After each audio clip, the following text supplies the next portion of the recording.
Bonjour à tous, j'espère que vous allez bien. C'est comme ça qu'on commence les vidéos, non? Bon, je vais attendre que vous ayez la notif. Je vous arrive dans un état un petit peu bouleversé. Donc je suis un petit peu, voilà, je suis sous la coupe de l'émotion. Parce que j'ai une certaine Marie-Madeleine de Nazareth voilà, qui me fait vivre des moments intenses. Et ces moments intenses, elle me demande de vous les transcrire pour vous accompagner, vous guider. Alors, ma part incarnée est complètement un petit peu en stress de vous partager ces infos. Mais je vais me laisser porter par mon engagement auprès d'elle. Donc j'espère que vous allez tous bien. Je vous retrouve pour ce midi. J'espère que bon appétit si vous êtes en train de manger. Je voudrais aussi juste passer un petit coucou aux personnes. Je vous vois tous faire coucou, hein, je vous vois tous. Je voudrais juste prendre un instant parce que on me remonte souvent que ce sont des femmes qui m'écoutent. Mais je sais aussi qu'il y a des familles qui m'écoutent, je sais qu'il y a des enfants qui m'écoutent, et je sais aussi qu'il y a des femmes qui écoutent mes messages et qui les transcrivent à leurs compagnons.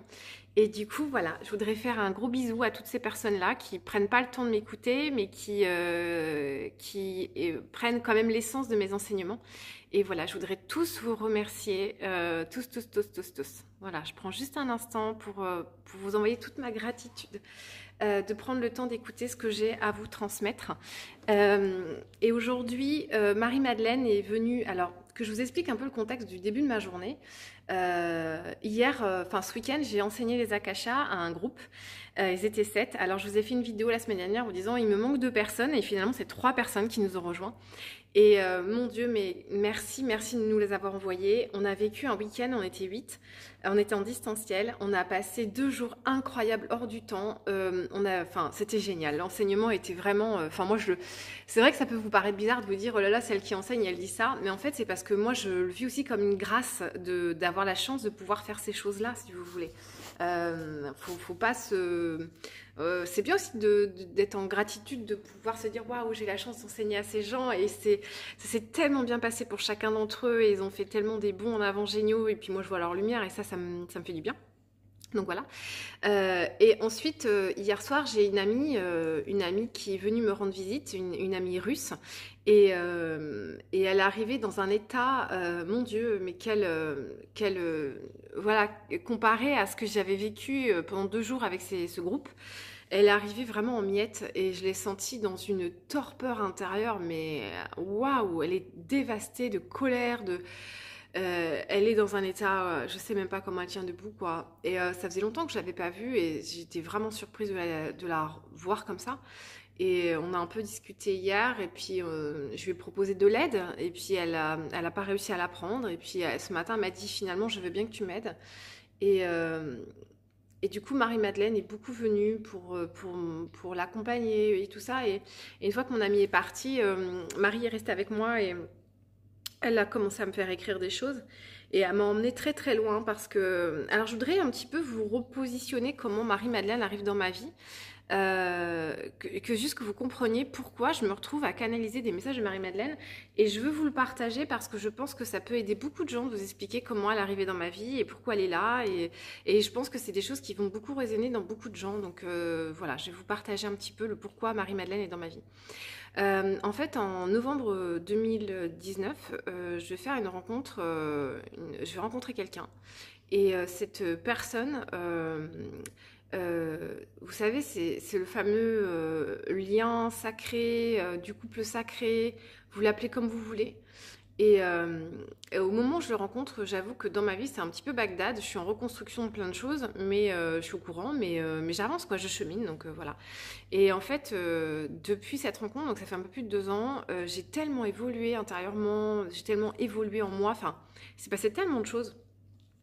Et au tout début de cette relation, j'ai vécu vraiment des moments extrêmement difficiles, où j'étais complètement emportée par une torpeur de souffrance absolument phénoménale. Et j'ai demandé et j'ai prié pour avoir de l'aide tellement j'étais mal, tellement j'étais au fond. Et quand je priais, en fait, c'était Marie-Madeleine qui venait et qui me disait « Je vais t'aider, je suis ta guide, c'est à moi que tu pourras demander de l'aide. » Et c'est comme ça que ça a commencé. Et ensuite, elle m'a enseigné à partir du mois. Donc, elle a commencé à venir me. Donc, j'ai prié très très fort. Elle est venue me dire qu'elle allait m'aider au mois de février 2020. Et elle a commencé à m'enseigner le code source juste en suivant. Non, je vous dis des bêtises, elle était arrivée. Non, non, non. Marie-Madeleine est arrivée enfin, elle est... pas en moi. Vous voyez, c'est bizarre comment je le dis. C'est un lapsus, mais qui doit être très révélateur. Elle est arrivée en décembre 2019. Donc juste après avoir rencontré cet homme, en décembre 2019, j'ai une connexion phénoménale avec elle. Et elle me dit, je vais t'enseigner le code source. Elle m'a dit, je vais t'enseigner des choses. Donc, et à ce moment-là, je télécharge des informations et je vais mettre presque un an à les télécharger, à les remettre dans la matière. Je vais mettre un an à les comprendre, à les infuser. Je mets un an à tout décortiquer de tout ce qu'elle m'enseigne. Et en février, elle me dira, je vais t'accompagner avec ce lien d'âme, je vais t'accompagner et ça continue, etc., etc. Donc c'est là où je télécharge, où je reçois le code source. Donc les vidéos, je les ai fait quasiment un an après. Et les vidéos sont toujours disponibles sur mon site internet. J'ai oublié de vous le remettre, hein, c'est estelvio.fr. Vous avez code source, c'est le troisième ou quatrième onglet, et vous avez une série de 11 vidéos un peu sur tous les sujets. Qui vous explique un petit peu l'incarnation, pourquoi on est là, qu'est-ce qu'on vient de faire là, etc., etc. Si vous voulez, c'est un peu une Bible moderne, quoi. Voilà, c'est une Bible, mais version de notre temps. Ensuite, Marie-Madeleine, ou plutôt les esprits, ceux qui sont à côté de moi, suite au code source, ils me font rédiger, ils me font mettre dans la matière le programme Quinta Essentia. Donc là encore, je me laisse complètement porter. Comment ça se passe? Ils me donnent 6 thématiques, ils réunissent un groupe autour de moi et je commence à enseigner ça. Et en fait, souvent les journées, j'arrive et je sais même pas ce qu'on va faire. Donc je me laisse complètement porter parce que ce qu'on me dit, ce qu'on me propose de faire. Et ça fait maintenant un an que je donne les enseignements du code source, du Quinta Essentia. Et j'ai accompagné une trentaine ou une quarantaine de personnes et je vois où ça les emmène. Et là, en fait, elle m'a demandé de le digitaliser et voilà, elle m'a dit il y a beaucoup de gens qui vont venir faire le programme parce que beaucoup de gens vont maintenant avoir besoin du programme. Donc là, je viens de passer des heures et des heures et des heures à bosser dessus pour que vous puissiez avoir accès au programme et vous puissiez l'avoir et travailler et avoir ces enseignements-là. Voilà comment Marie-Madeleine est arrivée dans ma vie. Et là, en fait, depuis, en fait, ce que je vous explique, quand j'étais vraiment très très mal avec ce lien d'âme que je vivais, je demandais à comprendre pourquoi je me retrouvais à vivre pourquoi je vivais ça. Et en fait, généralement, quand j'invoque et que je dis mais pourquoi je vis cette situation-là, eh bien, j'ai des scènes bibliques qui viennent à moi. Et là, en l'occurrence, la première fois, je me suis retrouvée face au tombeau de Jésus. Donc, j'étais vraiment en train de vivre une scène biblique où j'étais Marie-Madeleine. Je suis pas Marie-Madeleine, hein, soyons clairs. Hein. Je veux pas que vous croyez que je suis en train de dire ça, sous-entendre ça. Pour moi, Marie-Madeleine, c'est une part d'entre nous. Chacun d'entre vous avait Marie-Madeleine à l'intérieur de vous. Et c'est quelque chose auquel on connecte et qu'on peut vivre à l'intérieur de nous. Voilà comment moi, je vois l'énergie de Marie-Madeleine. Pour moi, c'est une énergie auquel on peut connecter pour vivre et comprendre et évoluer. Attendez, j'ai ma chaîne qui veut sortir comme d'hab. Je suis désolée, je reviens.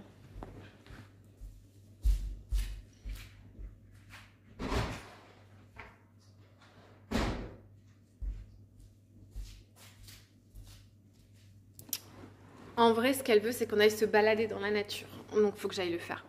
On m'appelle à aller dans la nature, donc il faut que j'aille avec elle. Mais là, tout de suite, je fais une vidéo avec vous. Donc, je reste avec vous.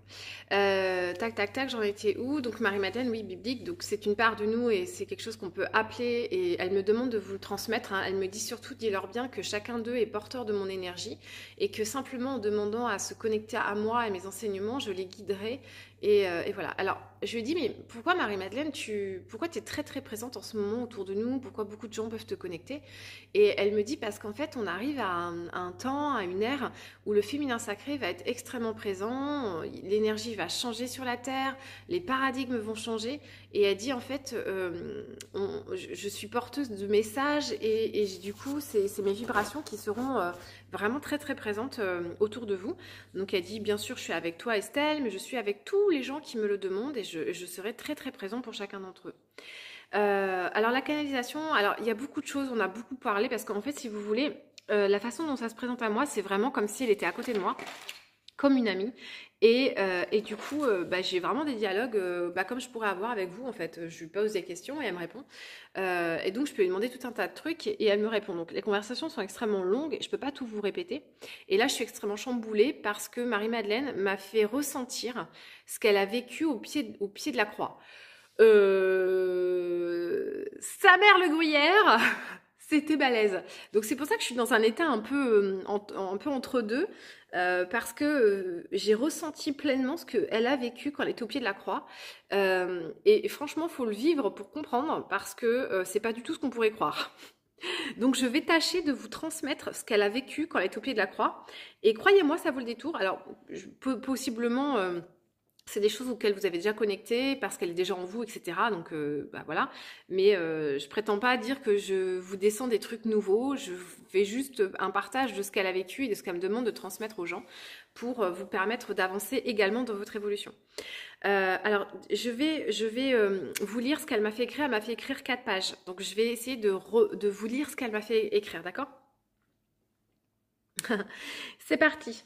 Elle me demande de vous dire ça. Alors bien sûr, comme c'est du dialogue, des fois elle me dicte et ça va, et des fois c'est du dialogue. Donc sur 4 pages, bien entendu, je vais essayer d'être claire, d'accord, pour vous dire ce qu'elle m'a dit. Elle m'a demandé de vous transmettre que les 2 questions pour pouvoir commencer à cheminer vers vous et à trouver votre souveraineté et vous sentir bien, c'est de commencer par vous demander, vous poser ces 2 questions. Qu'est-ce que je vaux et qu'est-ce que je veux ? Et à la question de qu'est-ce que je vaux, elle oriente votre attention sur le fait de ne pas vous demander qu'est-ce que je vaux par rapport à ce que vous avez accompli dans cette vie, mais par rapport à ce que vous valez de façon innée. En gros, elle attire l'attention sur le fait qu'il ne faut pas se demander ce que je vaux par rapport à ce que vous avez, à ce que vous avez acquis ou ce que vous avez fait actuellement dans votre vie incarnée, dans cette vie-là. Elle vous demande de vous demander ce que vous valez depuis l'essence de votre âme. En fait, elle attire votre attention à... Elle vous propose, et c'est tout le programme Quinta Essentiel. Donc moi, ça me fait très bizarre parce que je vois bien pourquoi j'ai canalisé Quinta et pourquoi j'ai mis en forme. Ce sont beaucoup des enseignements de Quinta Essentiel à chaque fois que je vous donne. En fait, elle vous dit qu'il faut tâcher, pour évoluer et avancer, de vous désidentifier de votre personnage et de l'histoire que vous vous racontez par rapport à vous. Et ça résonne beaucoup avec ce que Sacha a partagé avec moi ce matin, ce dont on a parlé avec Sacha ce matin. Si vous voyez votre vie à travers les traumatismes et les blessures et les expériences souffrantes que vous avez eues, eh bien vous allez avoir beaucoup de mal à avancer. Elle dit qu'il faut que vous passiez plus de temps à vous questionner et à changer votre regard sur vous. C'est surtout ça en fait. Elle vous demande d'élargir votre regard et votre perception de ce que vous valez, non pas à travers les choses que vous avez déjà, les choses que vous avez déjà faites. Je vais tâcher d'être encore plus précise. En gros, si tu as fait de la merde dans ta vie, si tu as pris des décisions à la con, si tu as fait du mal aux autres, si tu as été en colère après quelqu'un, si tu as fait de la merde, arrête de ne voir que par ce prisme-là. C'est juste des expériences. Et elle vous propose de prendre du recul et de vous détacher et d'arrêter de vous mettre tout le temps ça sous les yeux et de vous raconter que vous n'êtes que ça, que vous n'êtes qu'une merde, que vous n'y arrivez pas, etc. Et en gros, c'est des choses qu'on vous a racontées souvent, qu'on vous a mis dans le crâne, et en fait, on vous a raconté des histoires, et vous continuez à vous les raconter. Et vous continuez à vous identifier à ça. Et elle dit que c'est ça que vous devez faire, c'est commencer à vous demander qu'est-ce que je vaux, mais pas à travers vos échecs, ou ce que vous avez accompli jusqu'alors, mais plutôt qu'est-ce que je vaux depuis mon essence innée, depuis ce que je vaux depuis l'éternité. Enfin, j'ai pas le mot en fait. L'un des problèmes que je rencontre, c'est que j'ai pas un vrai mot à vous donner pour vous faire comprendre. J'espère que je suis claire, que vous comprenez là où je vous emmène. Qu'est-ce que je vaux à l'intérieur, avant d'avoir ces traumas, avant qu'on m'abîme, avant que je me mette à imiter des gens qui font de la merde. Et là, je touche vraiment à ce que je vous dirais tout à l'heure, à ce qu'elle ressentait quand elle était au pied de la croix. Vous allez comprendre un peu là où je vous emmène. Donc, elle vous demande de mettre votre attention sur vos valeurs innées et non pas vos valeurs acquises. Qu'est-ce que je me raconte à propos de moi ? Quelle est l'histoire que je me raconte de moi? Et est-ce que cette histoire est vraie? Ou est-ce que c'est une histoire qu'on m'a racontée et que je continue d'alimenter? À quoi je m'identifie? Est-ce que je m'identifie à une famille et à des parents malsains qui sont pas des belles personnes et que je continue à porter ces énergies comme si je devais être loyale envers ce clan et parce qu'ils ont fait de la merde, je dois porter de la merde. Voilà, en gros, elle te dit ça. Euh, elle vous invite pour pouvoir répondre à cette question de quelle est ma valeur innée. Elle vous invite à vous poser cette question. Qu'est-ce qui m'inspire? Quelles sont les personnes qui vous inspirent? Et pourquoi elles vous inspirent? Pourquoi ces personnes-là, vous pouvez potentiellement être jalouse ou envieuse de ces personnes-là? Qui sont les personnes qui vous inspirent? Et qu'est-ce qui te fait vibrer dans cette personne? Pourquoi cette personne, elle te fait sentir quelque chose que tu as envie d'avoir? Qu'est-ce que tu sens en toi quand tu te mets à penser à cette personne qui t'inspire? Et viens le sentir dans ton corps, dans ton espace intérieur, dans ton temple à toi. Viens sentir ce que cette personne qui t'inspire fait jaillir de toi. Elle peut te faire sentir de la colère ou de l'envie ou de la jalousie. Et en vrai, toutes ces énergies-là, elles viennent juste te dire que tu cherches ta place, que tu ne l'as pas encore trouvée et que tu la veux désespérément, que tu veux être dans tes énergies, que tu veux être à ta place. Et tant que tu es porteur de cette énergie-là, c'est juste un indicateur qui te dit que tu n'y es pas encore. Et elle t'invite à continuer cette énergie. Elle t'invite à te dire que là, tu n'y es pas encore. Donc, c'est un indicateur énergétique, un indicateur vibratoire intérieur qui te dit tu n'es pas encore au bon endroit, continue. Qu'est-ce que je veux expérimenter? Cette personne qui t'inspire et qui te fait vibrer quelque chose, qu'est-ce qu'elle veut te faire expérimenter? Qu'est-ce que tu veux expérimenter qui peut te rapprocher de cette personne-là et voilà, qui te donne envie d'aller vers ça? Quelle est la valeur innée qui s'exprime en cela? Donc, en voulant expérimenter cette chose-là, qu'est-ce que tu cherches vraiment à exprimer de toi? Sacrée question, hein? Qu'est-ce que l'autre a... alors, attendez, que je relise d'abord. Qu'est-ce que l'autre a, qu'il exprime, et que je n'arrive pas encore à faire bouger? Quelle est l'énergie en moi que je n'arrive pas à faire bouger? Et du coup, l'idée, c'est que cette personne-là, j'en suis envieuse et elle m'inspire, mais elle est elle. Et au lieu de la regarder elle, il faut que je me regarde moi à cet endroit qui n'arrive pas à bouger, pour le faire bouger, en fait, cet endroit qui bouge pas en toi, et qui est verrouillé, qui est fermé, la seule personne qui peut la faire bouger, c'est toi, parce que c'est dans ta matière, c'est dans ton corps, c'est dans ta vibration. Alors du coup, je vais vous proposer un exercice pour pour tous ceux qui auront envie de le faire. Alors du coup, elle m'avait dit qu'elle me donnerait la phrase. Marie, est-ce que tu peux me donner la phrase? Alors elle me dit qu'il y en a plusieurs. Est-ce que tu peux me donner la phrase que les gens doivent... Ah oui, d'accord. Elle me demande d'abord de vous expliquer comment on fait l'exercice. Alors l'exercice, c'est, on va dire une phrase d'affirmation. Donc je vais vous donner des phrases qu'elle va me donner et vous allez les répéter. Quand vous répéterez ces phrases, vous allez sentir quelque chose bouger en vous. Soit vous allez sentir que ça s'ouvre, soit vous allez sentir que ça se ferme, soit vous allez sentir que c'est neutre. Si ça se ferme, mettez-vous à l'écoute de tout ce qui vient derrière la fermeture. Donc toutes les pensées, toutes les histoires, toutes les images, toutes les impressions. Et suivez le fil de ce truc parce qu'il va vous emmener là où vous avez une croyance qui vous bloque. Et du coup, l'idée, c'est après d'aller la transmuter, de la faire bouger et d'aller travailler sur cette croyance pour aller croître justement, pour aller sur la croissance. Alors, Marie, est-ce que tu peux me donner les phrases que tu veux que je leur dise pour qu'ils aillent sentir en eux et exprimer, s'il te plaît?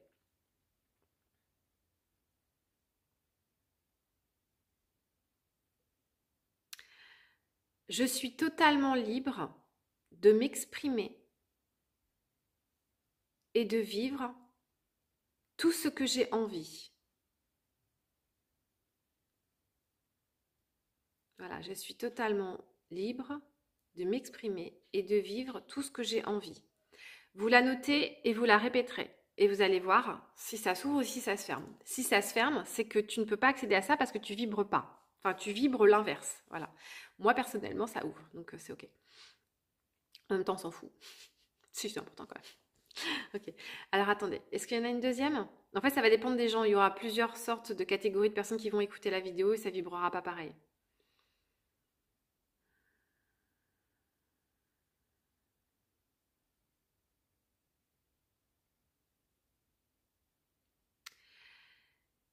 Tous mes projets peuvent se réaliser, quelle que soit ma condition financière. Tous mes projets peuvent se réaliser, quelle que soit ma condition financière. Deuxième phrase.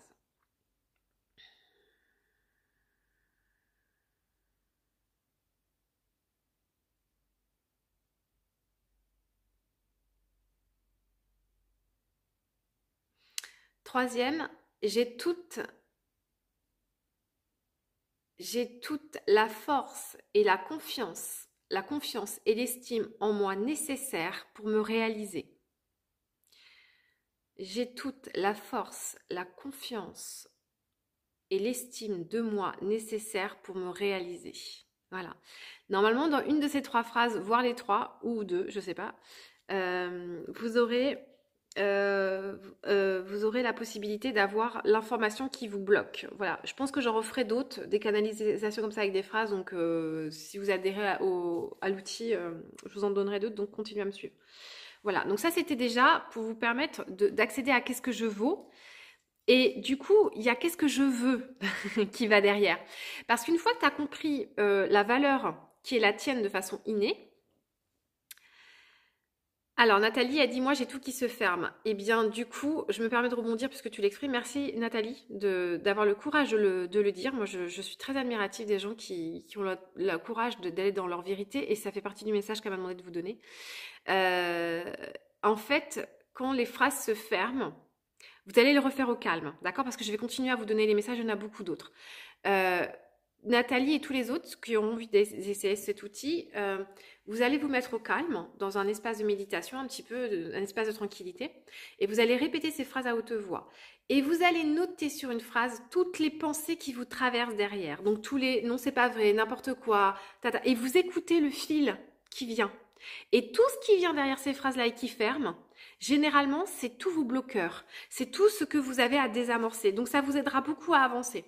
Et regardez un petit peu tout ce qui vient. Et du coup, peut-être aller voir dans les fleurs de Bach ou dans la gémothérapie, toutes les fleurs qui peuvent aider à aller nettoyer toutes ces mémoires et toutes ces croyances limitantes. En fait, c'est tous les petits jardiniers qui sont à l'intérieur de vous et qui mettent plein de fumier dans votre jardin. Mais c'est sur le fumier que le coq chante et c'est sur le fumier que va pousser de merveilleuses plantes.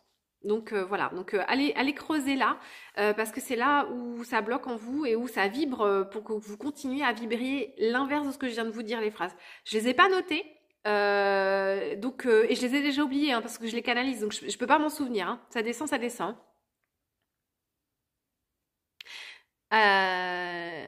Ouais, au niveau de la gorge. Alors au niveau de la gorge, c'est l'engorgement. C'est l'engorgement. Donc c'est tout, voilà, c'est tout ce qui voilà. Si jamais une personne qui était ou plusieurs personnes qui étaient en présence là ont pu les écrire et peuvent les remettre en commentaire, je vous en serais très très reconnaissante. Voilà. S'il y a certaines personnes qui en ont chopé une ou une autre, réécrivez-les s'il vous plaît pour tous les autres. Ça serait adorable pour les autres. Voilà. Je continue ma canalisation parce que sinon je vais rester la journée avec vous et puis j'ai des choses à faire. Alors ensuite, elle m'a parlé de la méditation.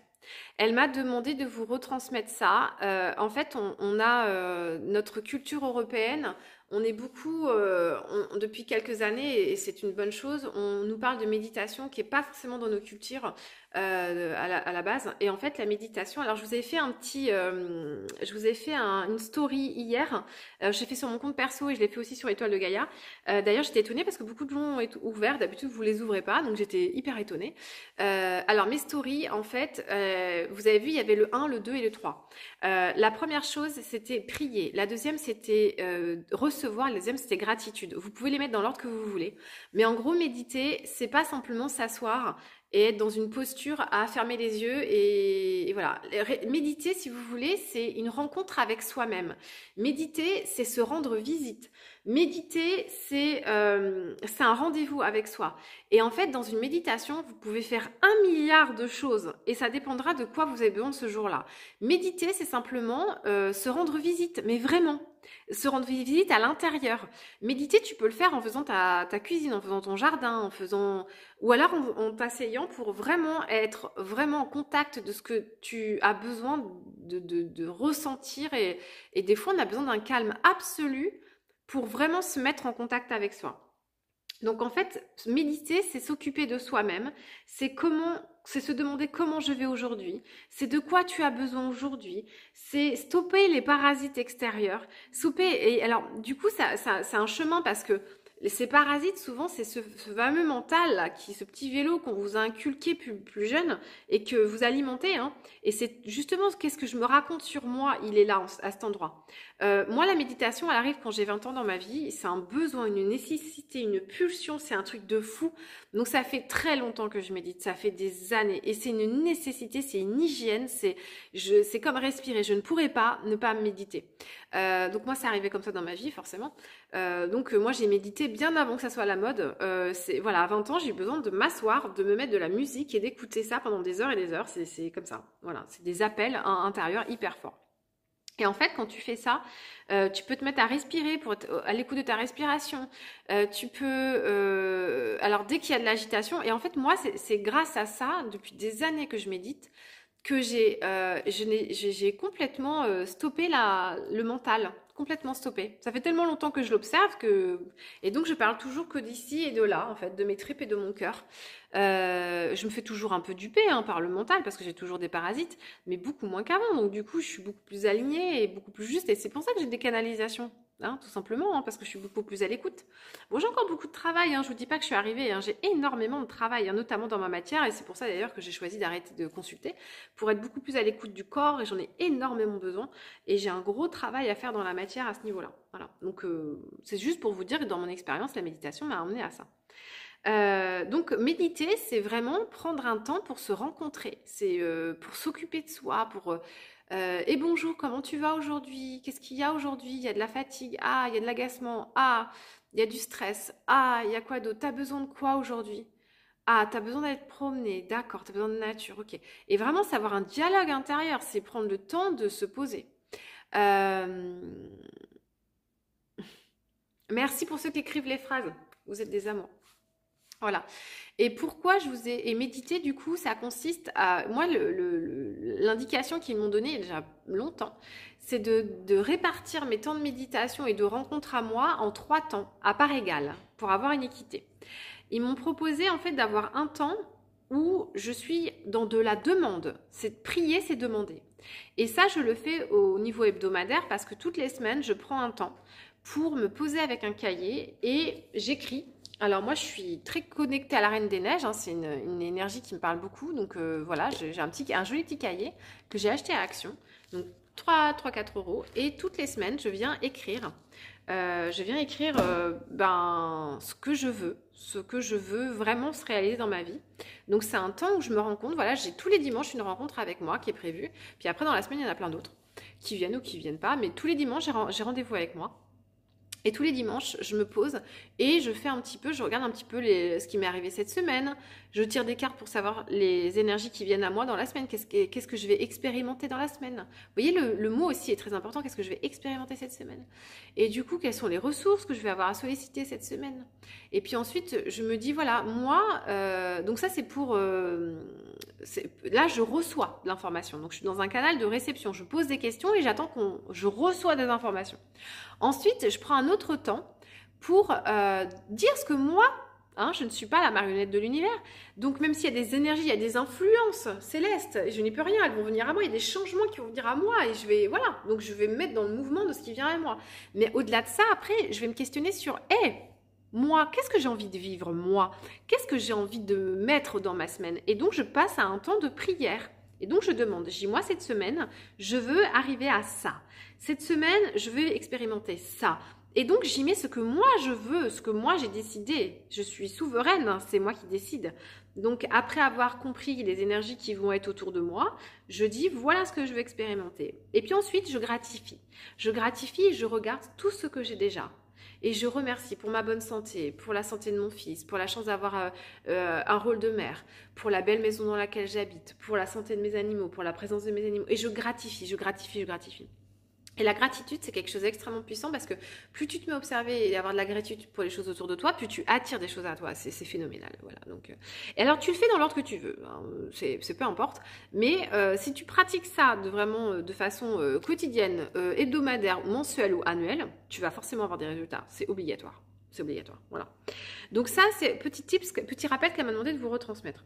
Ensuite, elle m'a demandé de vous parler du féminin sacré et de vous... Alors, pardon, mais ces vidéos sont un petit peu des fourre-tout. Je suis désolée, mais elle me demande de vous parler de tout ça.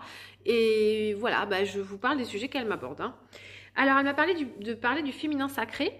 Alors, attention messieurs, restez bien ici, asseyez-vous, écoutez le message, parce que le féminin sacré, ça ne veut pas dire être une femme. Hein, ça n'a rien à voir, justement. Et c'est un sujet dont on parle beaucoup en ce moment. Et justement, elle m'explique que bah, c'est parce que c'est l'émergence de ce qu'on va vivre au collectif. Hein. Et elle me dit, là, c'est elle qui dit, donc je lis ses pensées, d'accord? Le féminin sacré n'est pas un comportement, une attitude. C'est un espace en soi où l'on touche le divin et le sacré.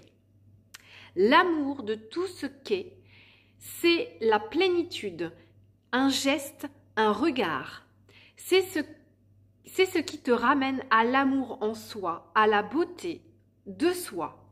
C'est un état d'esprit où tu es en respect et en bienveillance pour toi. C'est l'amour inconditionnel.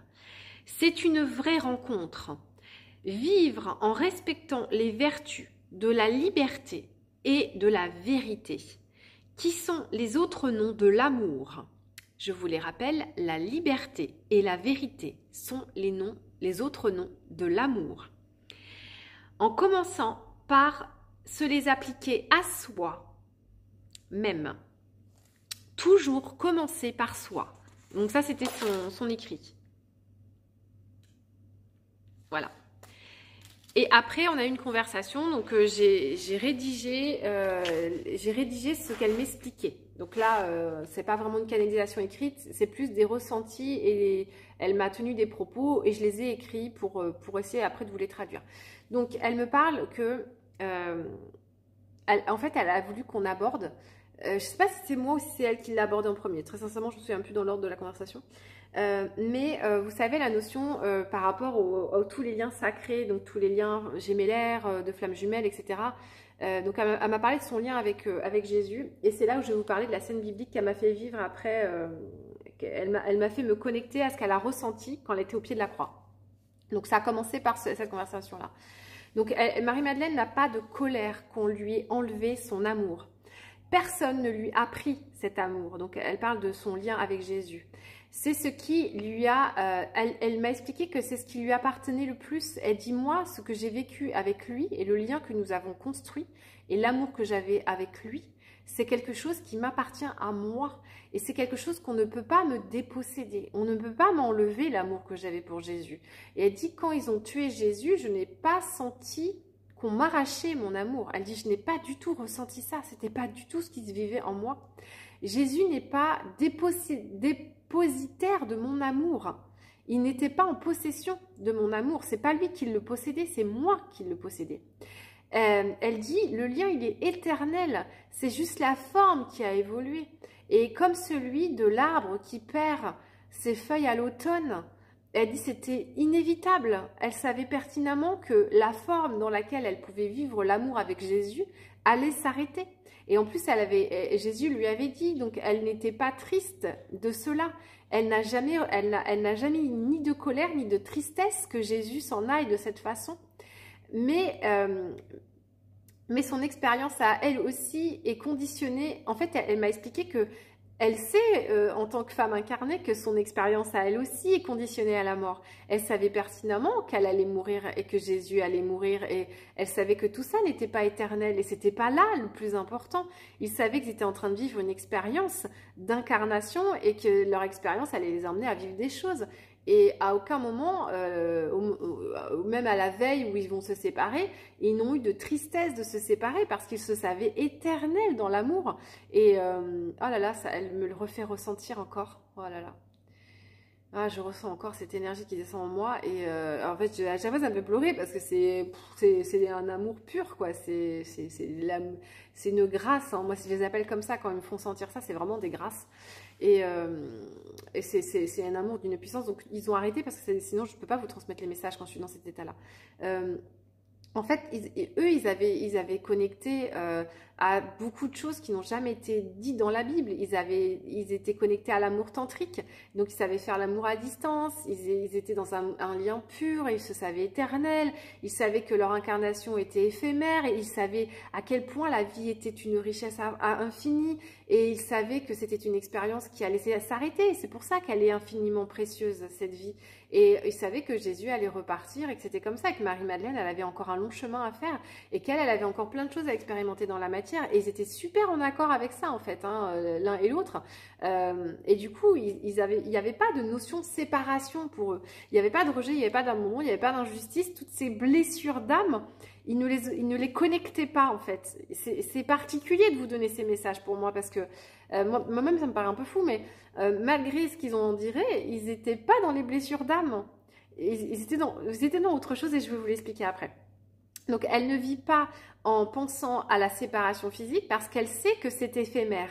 Le corps physique, elle savait que c'était éphémère, elle savait qu'il y avait une fin. Donc, elle ne vit pas cette séparation comme ça. Elle vit avec l'amour qui est éternel en elle. C'est-à-dire qu'après le départ de Jésus, elle n'a jamais senti qu'elle était victime de ça. Elle n'a jamais porté en elle un regard de ils me l'ont arraché, ils l'ont fait mourir. Elle n'a jamais vécu ça parce que elle savait simplement que c'était une autre étape dans son expérience incarnée. Et elle ne vivait pas avec du ressentiment et elle n'a pas eu à penser dans le penser ni dans le penser de la blessure. Elle n'a pas eu à penser dans les deux façons de l'écrire sa douleur de sa séparation. Elle n'a pas eu à le faire. En fait, elle vivait chaque instant et elle vivait chaque jour après son départ en disant maintenant je suis, enfin pas maintenant mais elle vivait chaque instant avec l'énergie de je suis libre et j'ai de la place pour œuvrer pour les hommes. Et vous allez voir que tout ce qu'elle a vécu, l'œuvre dont elle parle, il est justement à l'endroit où elle est au pied de la croix et par rapport à ce qu'elle vivait. Donc je continue à vous le dire et je vous expliquerai ce qu'elle vivait quand elle est au pied de la croix et comment ça a conditionné son œuvre et pourquoi elle n'a jamais eu de colère et comment elle a œuvré après pour les hommes. Alors, elle ne compte pas ce qui l'éloigne et elle ne compte pas ce qui l'éloigne. Elle regarde et observe ce qui vibre en joie en elle. Elle accepte de vivre dans le cycle de la vie car rien ne peut l'arrêter, le cycle de la vie. Les arbres ne peuvent retenir leurs feuilles comme elle ne peut retenir chaque instant qui file et qui est précieux. Et en fait, ce qui est inévitable, c'est la mort. Donc, et ça, ça, c'est pas quelque chose auquel elle s'est confrontée, en fait. Elle ne retient pas donc elle ne retient pas ce qui doit mourir. Donc, en l'occurrence, la vie doit mourir. Mais elle se prépare à ce qui doit naître. Voilà. Après son départ, elle n'a pas nourri ce qui doit mourir. Elle a nourri et elle a préparé ce qui devait naître. Et ce qui devait naître, c'est leur enfant, c'est Sarah, puisqu'elle était porteuse d'une grosseuse au moment où Jésus est parti. Donc en fait, au lieu de passer du temps à pleurer le départ de Jésus, elle s'est au contraire tournée vers la joie de la naissance de leur enfant. Et elle ne vivait pas du tout ça comme une épreuve parce qu'elle sait pertinemment que le cycle de la vie fait que quand ça meurt, derrière ça naît. Le cycle de mort-renaissance. Jésus est parti, mais l'enfant était à venir, donc l'avenir était devant elle, et tout ce qu'elle avait besoin de vivre et connecter était devant elle, et c'est ça qui l'animait, c'est ça qui l'a porté, c'est l'amour de Sarah et de ce qu'elle allait réaliser, et elle s'est, en fait, il ne luttait pas contre, il ne résistait pas, il ne luttait pas contre l'inévitable. La feuille tombera de l'arbre, c'est inévitable. Et au lieu de résister au cycle du temps, il se préparait plutôt à accueillir la nouvelle feuille. C'est ça qu'ils ont vécu. C'est comme ça qu'ils l'ont vécu, du moins, c'est ce qu'elle m'enseigne. Il te faut du temps pour œuvrer. Alors ça, c'est ce qu'elle me disait à moi, mais à tous les hommes et toutes les femmes. Hein. Il te faut du temps pour œuvrer. Et ta famille, ton mari et tes enfants sont des distractions qui t'en éloigneront. C'est dans l'écoute de soi que l'on peut œuvrer. Écouter son cœur. Il faut commencer à éteindre toutes les autres sources de bruit et de parasitage qui souvent sont familières, donc qui rassurent, mais elles t'éloignent de ta véritable source de vie. Pour tous ceux qui sont en quête d'une famille, qui sont en quête d'un enfant, qui sont en quête de toutes ces choses-là, elle explique que ce sont des distractions et que ça vous éloigne de votre véritable essence, de ce que vous êtes vraiment. Du coup, elle m'explique que quand Jésus part, déjà d'une, elles ne se sont pas dépossédées de son amour parce que ça vit en elle. Et vous allez voir aussi qu'il y a d'autres trucs qu'elle va me dire après. Et enfin, qu'elle m'avait déjà expliqué, que je vais vous réexpliquer. Et c'est surtout que le fait que Jésus soit plus là ou d'une autre forme, ça lui a laissé beaucoup d'espace pour elle, pour pouvoir œuvrer, pour pouvoir accomplir des choses, pour pouvoir... Elle était libre. En fait, elle n'était plus dans une contrainte familiale. Elle n'était plus dans une contrainte... parce qu'en fait, quand tu te déplaces en clan, c'est beaucoup plus compliqué de se déplacer dans un clan. Elle n'avait plus ça. Alors, elle avait quand même vécu dans un clan à Bourg-la-Reine, etc. Mais c'était autre chose. Ce qu'elle veut dire par là, c'est qu'elle n'était plus dans une obligation maritale. Elle n'était plus dans une obligation, voilà, à midi, il faut manger, il faut que le clan mange. Elle n'avait plus tout ça. Donc, ça lui a donné beaucoup de liberté pour faire plein d'autres choses, en fait. Et c'était une grande richesse. Mais beaucoup d'entre nous s'orientent vraiment vers ce diktat sociétal de tu ne seras pas accompli tant que tu n'auras pas un métier, des enfants, une piscine et tout ça. Et elle était détachée de tout ça. Donc, et c'est ce que beaucoup de femmes vont vivre. Beaucoup de femmes vont vivre l'expérience de Marie-Madeleine et c'est une grande chance. Mais faut-il encore être capable de l'accueillir que c'est une chance de vivre comme Marie-Madeleine?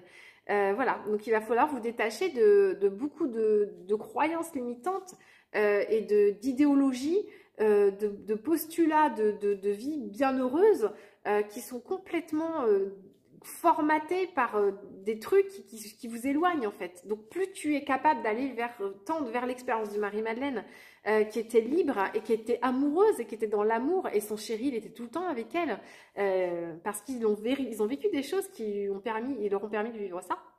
Et beaucoup d'entre nous vont aller vivre ces expériences-là. On s'est réincarné avec l'idéologie de revivre ce qu'a vécu Marie-Madeleine, de vivre ce qu'a vécu Jésus et tout ça et tout ça.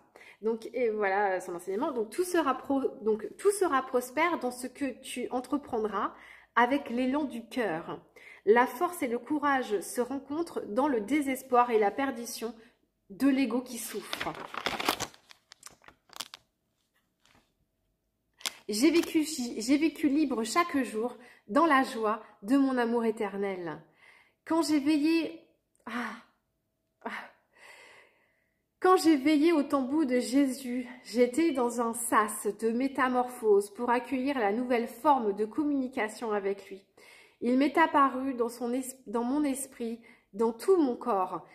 Il a continué à me guider. Je suis restée le cœur ouvert pour cela. Si j'avais fermé mon cœur, je n'y serais jamais parvenue. J'ai alors compris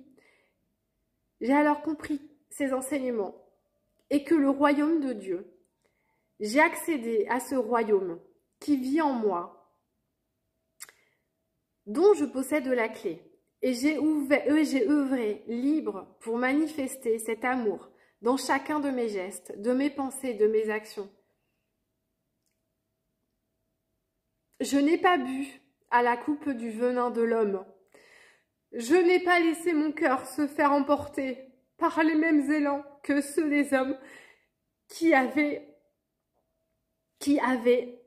des voiles et des illusions qui ont mené à tuer Jésus. Plutôt que d'aller vers eux, ils n'étaient pas prêts. Ils n'ont pas pris le bon chemin. Je me doutais qu'il me fallait un mouchoir. J'ai dit non, non, je pleurerai pas pendant la vidéo. Bah si, je pleure pendant la vidéo. Pardon. C'est tellement incroyable. En fait, quand elle était au pied de la croix, elle priait pour que les hommes qui l'ont mis dessus se défassent de toute la haine et de la colère et de la rancœur qui l'ont amené à vouloir le crucifier. Elle priait pour eux. Elle savait que pour toujours, elle serait avec lui. Donc, en fait, elle me montrait qu'elle le regardait dans les yeux, qu'ils se regardaient et qu'ils étaient en paix parce que eux, ils se savaient éternels. Et en fait, la seule chose qui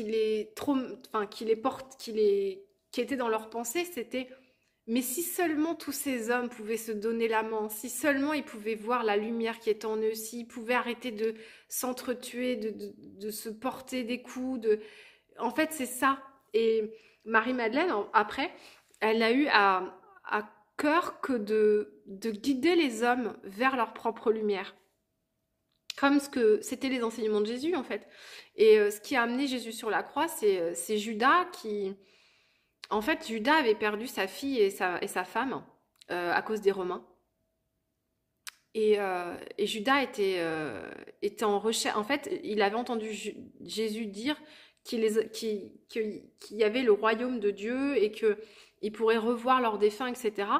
Et en fait, Judas croyait... Jésus avait eu des actes de résurrection et tout ça. Et en fait, Judas s'est leurré. En fait, il a cru que Jésus ferait revenir les morts. Et en fait, il n'a pas compris. Il croyait que c'était dans la matière. Et en fait, c'est dans l'énergie subtile. Judas n'a pas compris les enseignements. Et c'est ce qui l'a emmené à trahir Jésus. Et Jésus savait qu'il allait le faire parce que Judas avait une telle peine en lui d'être séparé de ces deux êtres qu'il aimait tant. Et il n'arrivait pas à comprendre, contrairement à Marie-Madeleine, que sa fille et sa femme vivaient en lui et qu'il pouvait le connecter ici. Et Judas n'arrivait pas à le faire. Et donc, il pensait qu'en poussant Jésus à... En fait, il a confronté Jésus à une situation qui était extrême, c'est-à-dire à mourir, et qu'il était persuadé qu'une fois qu'il serait confronté à la mort, il allait faire apparaître des choses. Et voilà, ils ont cru ça. Mais en fait, le royaume et la paix et le divin, il est en toi. Et c'était son message à Jésus. Mais ça, quand t'es pas prêt à l'entendre, tu l'entends pas. Tu comprends? Cette vidéo que je vous fais, si vous êtes prêt à l'entendre, vous allez la regarder. Mais tous les autres, ils la regarderont pas parce que ce sont ceux qui ont le cœur froid. Et ces gens-là, mon discours, ils vont me trouver bizarre, ils vont dire elle est perchée, elle est ravagée, ils vont me traiter de folle, ils vont me traiter de cinglée. Mais comme ils ont fait avec Marie-Madeleine, Jésus et tous les autres, et les apôtres. En fait, quand t'es pas prêt à entendre, bah t'entends pas, c'est tout. Et ça, on peut rien y faire.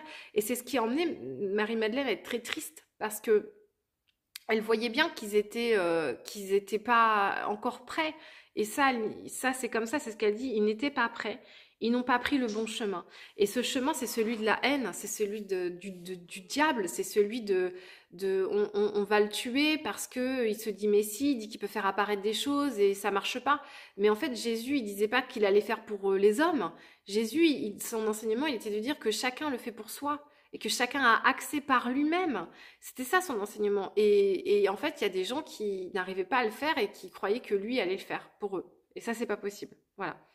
Donc, je crois qu'il n'y a pas très longtemps, on m'a demandé si j'étais croyante. Alors, je crois pas, je suis pas chrétienne. Je crois aux enseignements de Jésus, de Marie-Madeleine et tout ça, mais pas pour leur forme de religion. C'est pas une religion que j'ai, c'est une spiritualité. Je pense que vous comprenez que beaucoup d'entre vous avaient la même vision. Voilà. Et du coup, pour beaucoup d'entre nous, en ce moment, on est en train d'expérimenter ces voies-là, en fait, ces chemins-là, ce qu'ont vécu Marie-Madeleine et Jésus, la voie du sacré, du divin, soit le royaume de Dieu en soi, tous ces termes-là qui ont été mis dans la Bible sont des symboles de ce que, en fait, la spiritualité, c'est quelque chose qui se matérialise. La spiritualité, c'est ce que vit Marie-Madeleine, c'est-à-dire qu'à tout moment, elle vit en conscience des gestes pour que chaque geste soit dans l'amour, mais d'abord dans l'amour et dans le respect, dans la vérité, dans la liberté de soi. D'abord, je passe par moi-même m'apporter du respect, moi-même m'apporter de la bienveillance, moi-même m'apporter de l'amour, moi-même me servir moi en premier. me servir moi en premier. Et une fois que je suis servie, le vivre dans le collectif. Voilà, c'est ça leur enseignement. C'est très simple, c'est très pur, c'est très évident. Et pour beaucoup qui sont renfermés dans la colère et dans la haine, c'est inaccessible. Et c'est un long chemin pour en arriver là, en fait. Voilà, et c'est un long chemin, mais c'est un chemin quand tu y es, je peux t'assurer que waouh, c'est balèze. Vous dire aussi, ce qu'elle m'a expliqué, c'est que lorsqu'elle était à la tombe de Jésus, dans le tombeau, pour la résurrection, en fait, il s'agit surtout de l'ascension de Jésus. En fait, quand elle était derrière le tombeau, je lui ai demandé ce qu'elle vivait, et en fait, de ce que je comprends, si je me trompe pas, si je me leurre pas de ce qu'elle me dit, en fait, elle n'était pas derrière le tombeau à pleurer, elle était en train d'attendre qu'il ascensionne, et quand il a ascensionné, il lui avait dit, tu m'attendras.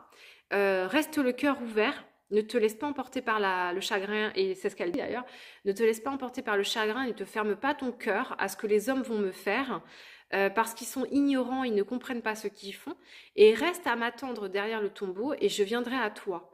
Et en fait, la façon dont il est venu à elle, il a ascensionné, et en fait, elle a connecté à son champ subtil. Et à partir de là, elle a eu la connexion avec lui, qui n'était plus une connexion matière, mais une connexion éthérée. Et elle a continué tout le reste de sa vie à être accompagnée par lui, mais par la guidance en fait. Et c'était leur nouvelle façon de communiquer, de vivre ensemble, et ils vivaient le tantrisme ensemble, ils vivaient beaucoup de connexions, et beaucoup de femmes aujourd'hui qui sont sur le chemin du sacré vivent tout ça en fait, et c'est en lien avec Marie-Madeleine. Donc si je peux vous donner le petit conseil, c'est que pour toutes ces femmes-là qui auront regardé cette vidéo et qui voudront, demander à Marie-Madeleine de venir vous enseigner tout ça. Elle viendra, elle viendra, elle viendra, elle viendra pour chacune d'entre vous. Chacune d'entre vous, elle viendra, chacune d'entre vous. Si vous l'appelez, elle vient. Voilà. Et c'est pas que pour Estelle, c'est pas que pour Étoile de Gaïa. Moi, ce qu'elle attend de moi, ce qu'elle me demande, elle me demande d'être son porte-parole. Elle me demande de vous transmettre ces informations-là. Donc moi, elle me l'a fait vivre, elle me l'a fait expérimenter. Et maintenant, elle me dit qu'elle va m'envoyer des femmes qui ont besoin d'être connectées à elle. Et de par mon corps, elle viendra en walk-in et elle fera des initiations, etc. Je pense que je ne suis pas la seule femme qui va vivre ça, que nous allons être très nombreuses à le faire. Et je trouve ça génial et je trouve ça beau. Elle me dit en fait, chacune des femmes que je t'emmènerai, amène-les jusqu'à leur trésor intérieur, révèle-les, et ce seront tes sœurs de voyage. Et vous serez très heureuses en communauté ensemble, parce que quand chacune d'elles aura trouvé sa lumière intérieure et trouvera sa place à tes côtés, donc moi Estelle incarnée, j'aurai un clan de lumière incroyable et on va vivre très très heureuses tous ensemble. Voilà. Donc c'est ce qu'elle attend de moi. Elle me demande d'être la messagère, donc je vais continuer à écrire pour elle et à vous transmettre ces informations. Et j'espère que vous aussi, vous aurez des canalisations à me transmettre d'elle et des beaux messages. Ah merci Michel, si t'es ravagée, quel beau ravage. Oui, mais je pense que toi, tu es prête à l'entendre, mais pour beaucoup, beaucoup d'hommes qui ont le cœur froid et le cœur fermé et tout ça, quand ils me voient, ils me prennent pour une hippie complètement ravagée. Mais comme Marie, je comprends, je comprends. Enfin, quand tu vis la grâce de sentir ce qu'elle a vécu, quand tu sens la pureté de ce qu'elle ressentait, à aucun moment elle n'a eu de colère pour eux. Elle était, mais d'une tristesse pour eux. Je vous jure, tout à l'heure, en fait, je suis bouleversée parce que j'ai pleuré une demi-heure dans mes... Souvent, elle me fait des canalisations quand je suis sous la douche parce que je suis nue. Et elle me dit, c'est à ces moments-là que je viens te voir le plus parce que quand tu es nue, tu es telle que tu es, dans ta pureté. Donc, elle me fout à poil, elle me met sous la douche et puis là, elle me fait des trucs. Enfin, elle me fait des trucs. En fait, c'est là où les messages sont les plus purs. Et c'est vrai que c'est l'endroit où je préfère être à poil, hein, dans ma douche. Je vous avoue que me balader dans ma maison, c'est pas trop mon truc d'être à poil. Voilà. Il y en a que c'est le cas, moi c'est pas le cas. Elle me dit, c'est quand t'es dans ta pureté que je t'apporterai les messages les plus purs. Et quand tu connectes au fait, quand tu ressens dans ton cœur ce qu'elle a vécu, c'est-à-dire que elle était simplement triste que ces hommes-là aient tellement de haine et de colère et n'arrivent pas à accéder à cette lumière voilà, elle était triste pour eux en fait. Elle n'était pas en colère. Voilà. Bon, je pense que vous avez compris. Je l'ai dit 10 fois, donc voilà. Donc c'est un beau message. Hein. C'était des gens incroyables hein, quand même. Hein. Voilà. Et en fait, si tous ensemble, on est hyper nombreux à se connecter à ces enseignements, qu'on arrive à comprendre que c'était pas du dogme, c'était pas C'était pas tout ça en fait, c'était pas ça leur enseignement, c'était pas ça leur message, et ça a été mal compris, ça a été mal traduit, ça a été mal dit, ça a été mal, ça a été encore un message qui a été détourné. Et aujourd'hui, je pense qu'on va être nombreux à apporter ce message de lumière, de joie, pour bien comprendre quels étaient réellement leurs enseignements. Et plus vous serez nombreux à me regarder, plus vous serez nombreux à l'incarner, plus vous serez nombreux à répéter ces mots, à répéter ces enseignements, à le propager autour de vous, à l'incarner, à l'expanser, plus cette nouvelle terre va être celle-là, plus voilà. Et elle me disait, nous on s'est incarné il y a 2000 ans pour que ces messages traversent le temps et qu'à un moment donné, ça puisse vraiment venir fort dans le cœur des hommes, quoi. Voilà. Je vais ouvrir à Douana, elle me supplie. Quand je m'assois en tailleur comme ça, je me défonce les genoux. Attendez, j'ouvre à Douana. Ah là là. Après, je pense qu'on va aller se promener dans la nature avec Douana. Là, cet après-midi, j'ai quelqu'un qui me rend visite. Mais après, je pense que je vais aller la balader parce qu'elle me demande que ça. En ce moment, il fait tellement beau dehors. Voilà. Bon, bah voilà, je crois que j'ai fini. Je sais pas, ça fait combien de temps encore que je vous papote là. Mais je crois que j'ai fini de vous raconter le message de Marie, voilà, de tout ce qu'elle avait envie de vous transmettre. Et voilà. Et j'espère que ça vous fait du bien. Voilà, j'espère que ça vous fait du bien. Je lis vos messages. Ouais, ouais. Oui, c'est pur hein, ce qu'elle transmet, Marie. Hein, mais j'ai tellement, si vous savez comme elle, je ressens ce qu'elle vivait en fait. J'ai tellement envie que vous tous là, tous ceux qui me regardez, vous trouviez cette connexion à l'intérieur de vous, à leur message, à ce qu'ils ont vécu, ce qu'ils ont incarné et qu'on peut tous incarner. C'est quelque chose qu'on peut tous aller chercher à l'intérieur de soi. Et je dis pas que c'est facile, je vous dis que c'est possible.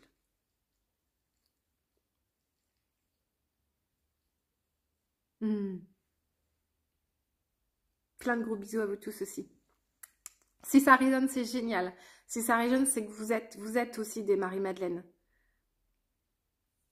Ouais, vous êtes tous et toutes des Marie-Madeleine. Toutes, tous et tous. C'est pas une question de sexe.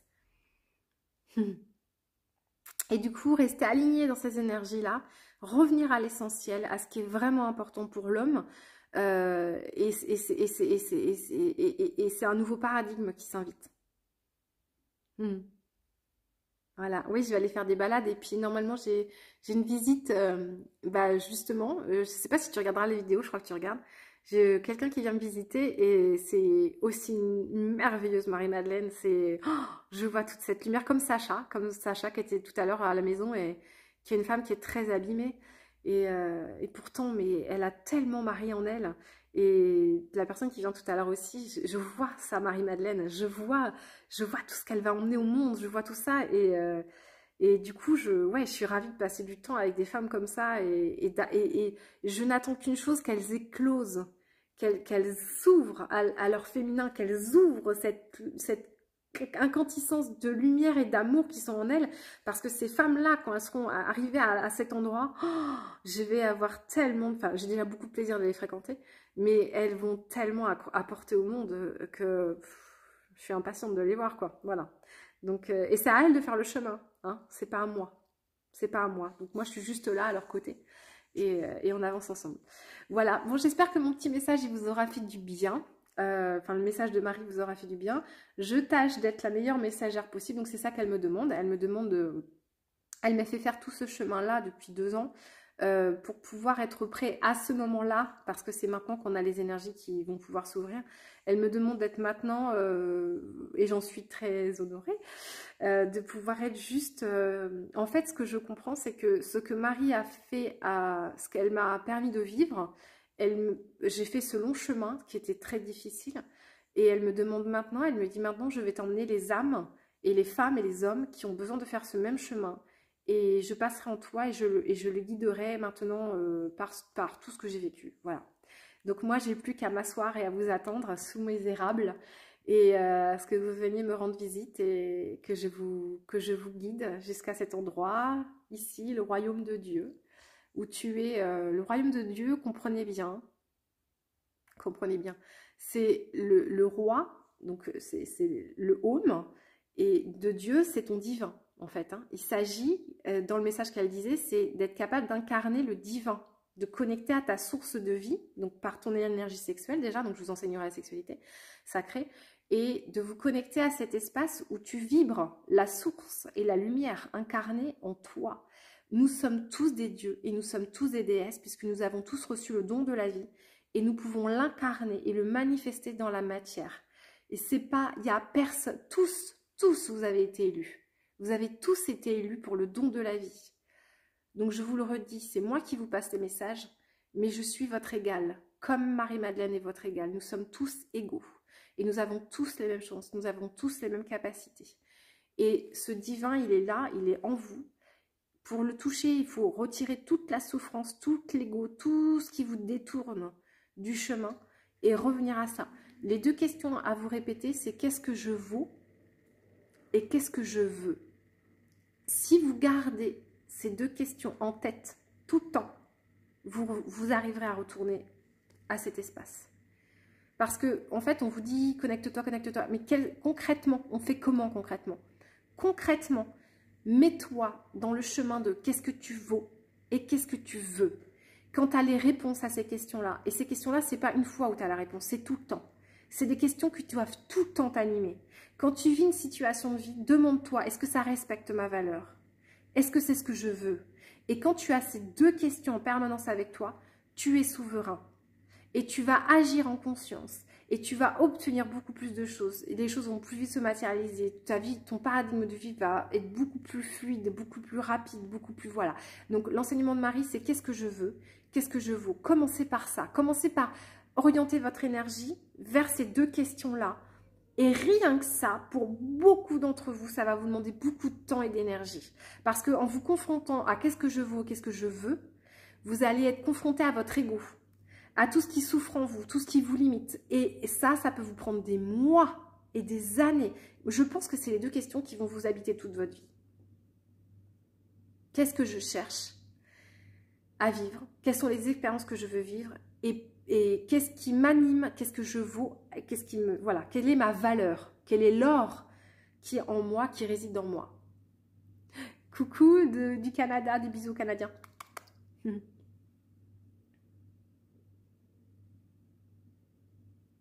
Ouais, Olivier dit, du jour au lendemain, nous ne sommes plus rien, profitons tous les jours de ce que la vie nous apporte.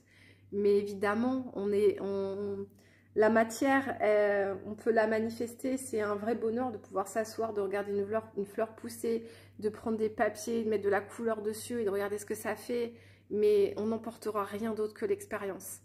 Votre richesse, c'est l'expérience, et c'est l'amour, et c'est le lien aux autres, et c'est votre évolution. Tout le reste n'est que substance pour vous permettre d'expérimenter. Et aucune substance ne pourra vous contenter. Aucune.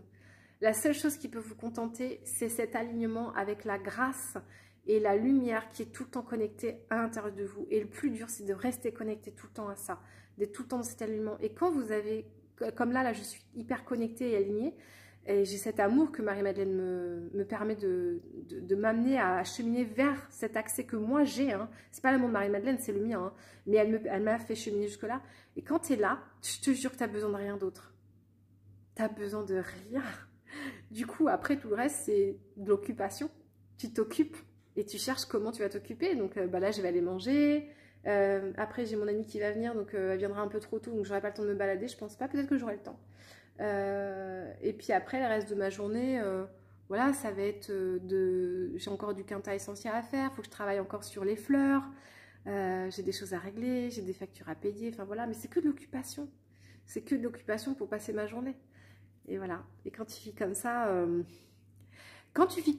tu recherches plus l'amour, tu recherches plus un homme, tu recherches plus un enfant, tu recherches plus des trucs parce qu'en fait, tu as déjà tout à l'intérieur. Tout est transcendé en fait. Et si tu vis avec un homme, eh ben, tu veux vivre tu veux qu'il ressente la même chose en lui, sinon ça t'intéresse pas. Donc tu cherches un homme comme toi, qui est rempli, pas un homme qui cherche à se remplir. Quand tu as un enfant, tu cherches à le remplir pour qu'il vive les mêmes choses que toi et pour que tu puisses être en osmose avec lui. Et tout est transcendé quand tu en arrives là. Voilà. Donc c'est un long chemin. Et moi, personnellement, je serais ravie de vous voir le faire et de vous accompagner à ce que vous le fassiez. Voilà. Je vous embrasse très fort, je vous retrouve très bientôt. Je pense que Marie-Madeleine s'invitera très prochainement pour de nouvelles canalisations. Partagez ma vidéo, partagez-la si ça résonne en vous, même si c'est pas publiquement, envoyez-la à des amis, voilà, et si ça peut ouvrir des gens, si ça peut expliquer des choses, c'est pas, ne le partagez pas pour que j'ai de l'audience, partagez-le pour que le message soit partagé. Et une des autres choses que Marie et que tous les autres m'enseignent, ils me disent, et ça c'est très important pour moi de vous le poser parce que ça me fait du bien, là je suis très égoïste, je fais du bien à moi, c'est que ce n'est pas l'enseignant que vous devez retenir, c'est le message de l'enseignant. Donc mon visage, vous l'oublierez, mon nom, vous l'oublierez. Ce qui doit perdurer, c'est le message. C'est ça qui importe. C'est le message qui compte, c'est pas le messager. Des gros bisous, à très bientôt. Ciao, ciao.